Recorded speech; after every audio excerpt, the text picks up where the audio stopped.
তাকে এখনো পর্যন্ত জেলখানায় রাখা হয়েছে। আমরা এই চিন্ময় প্রভুর মুক্তির জন্য আমরা কোর্টে এবং মাঠে ময়দানে বিভিন্ন জায়গায় আমরা আন্দোলন করে যাচ্ছি এবং আশা করি সরকার, বাংলাদেশ সরকার অনতিবিলম্বে তাকে মুক্তি দেবে, এটাই আমরা আশা করি। জয় শ্রীরাম। জয় শ্রীরাম।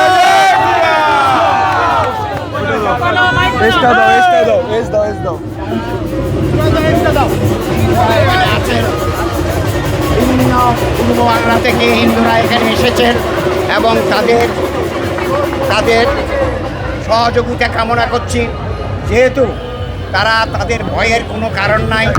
আমরা পূর্ব বাংলা মানে বাংলাদেশে আমরা নিজেরা আমাদের অস্তিত্বের লড়াই করছি। লড়াইয়ে আমরা বিভিন্নভাবে নিগৃহীত হয়েছি। তথাপিও আমরা মনে করি এই পশ্চিমবাংলার জনগণ, বিশেষ করে সংখ্যালঘুদের, হিন্দুদের, তাদের স্বার্থে যে সমস্ত কাজগুলো করা দরকার সেটা আমাদেরকে সহযোগিতা করা, এবং আমরাও আপনাদেরকে সহযোগিতা করব। আপনাদেরকে এই উদ্দীপক বক্তৃতা দিয়ে সময় নষ্ট করব না।